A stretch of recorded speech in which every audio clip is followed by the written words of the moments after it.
अप्रैल में 2 नए निर्माण चरण उस स्थान पर शुरू हुए जहां सोविलमार्श डिजाइन और इंजीनियरिंग ब्यूरो बन रहा है। 1 अप्रैल को भवन के गोदाम वाले हिस्से में पहली मंजिल पर कंक्रीट का काम शुरू हुआ। बिल्डरों ने मिट्टी और धातु की संरचनाओं को गर्म की इष्टतम तापमान तक पहुंचने के बाद उन्होंने अलग अलग खंडों में कंक्रीट डालना शुरू किया और उन क्षेत्रों में थर्मल इंसुलेशन में लगे हुए थे जहाँ फर्श दीवारों से सट रही थी। अप्रैल के दौरान बिल्डरों ने भवन के भूतल पर गोदाम वाले हिस्से में कंक्रीट की फुटिंग की। 12 अप्रैल को बाहरी इंजीनियरिंग नेटवर्क पर काम शुरू हुआ, विशेष रूप से मिट्टी के काम, जिसमें इमारत के बाईं ओर अस्थायी सड़क स्लैब को हटाना शामिल था। इसके अलावा निर्माण स्थल पर पाइप और प्रबलित कंक्रीट संरचनाएं पहुंचाई गई थी। इसके अलावा पूरे महीने के दौरान बिल्डरों ने बाहरी दीवार का काम किया, खिड़कियां लगाई, छत का काम किया,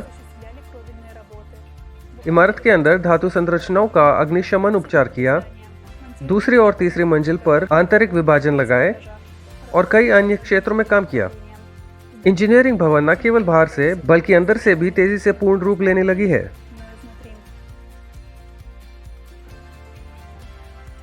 सोविलमार्श कंपनी के निर्माण स्थल से एक फोटो रिपोर्ट टेक्नोपोलिस मॉस्को विशेष आर्थिक क्षेत्र के इंटरनेट संसाधनों पर प्रकाशित हुई थी। इसमें उन्होंने इंजीनियरिंग सेंटर के निर्माण, भविष्य के उद्यम की संभावनाओं के बारे में बात की और निर्माण स्थल की ताज़ा तस्वीरें भी साझा की।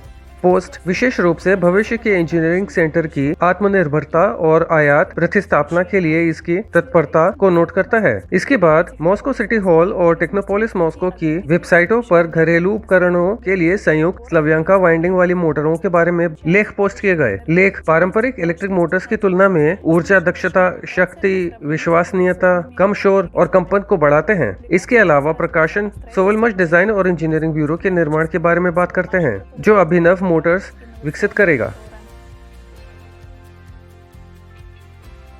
चीन में सौर बैटरी और संयुक्त वाइंडिंग स्लव्यांका मोटर्स के साथ एक नया गोल्फ कार्ट जारी किया। इसकी घोषणा सोविलमार्श के पार्टनर और कंपनी के प्रमुख ASPP वाईफाई विक्टर अरिस्तोव ने की। मॉडल में प्रबलित निलंबन और 10, 12, 14 इंच के आकार में बड़े पहिए हैं। गोल्फ कार्ट को ऑफ रोड ड्राइविंग के लिए डिजाइन किया गया है। ऊर्जा कुशल इंजन DA100SL कार को नेटवर्क से रिचार्ज किए बिना सौर ऊर्जा पर चलाने की अनुमति देता है। ASPP वाईफाई का एक और विकास लोजो PI300 इलेक्ट्रिक कार है और वो जल्द ही यूरोपियन प्रमाण पत्र प्राप्त करेगा और स्पेन जाएगा।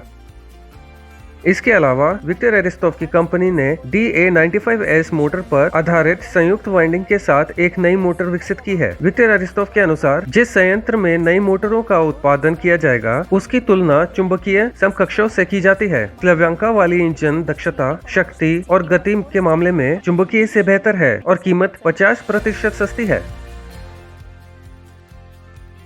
सोलर ग्रुप ने कोलंबिया में एक राष्ट्रीय प्रतिनिधि कार्यालय खोलने की घोषणा की। इस आयोजन को समर्पित सम्मेलन 14 मई को योपल शहर में आयोजित किया जाएगा। आयोजन के प्रतिभागियों को सोलर ग्रुप के शीर्ष प्रबंधकों पावेल शात्स्की और पावेल फिलिपोव से ड्यूनोव इंजन परियोजना के बारे में व्यापक जानकारी प्राप्त होगी। स्टीन कंपनी के प्रतिनिधि एंड्रे लोबोव और कोलंबिया में राष्ट्रीय भागीदार एलेना लोजादा भी वक्ताओं के रूप में कार्य करेंगे। इसके अलावा इवेंट के प्रतिभागी DA90S संयुक्त वाइंडिंग इंजन को लाइव देखेंगे और विशेष ऑफर के बारे में जानेंगे जो उन्हें लाभप्रद निवेश करने की अनुमति देगा। हमारे साथ ड्यूनोव इंजन परियोजना के विकास का पालन करें और मित्रों और सहकर्मियों के साथ समाचार साझा करें।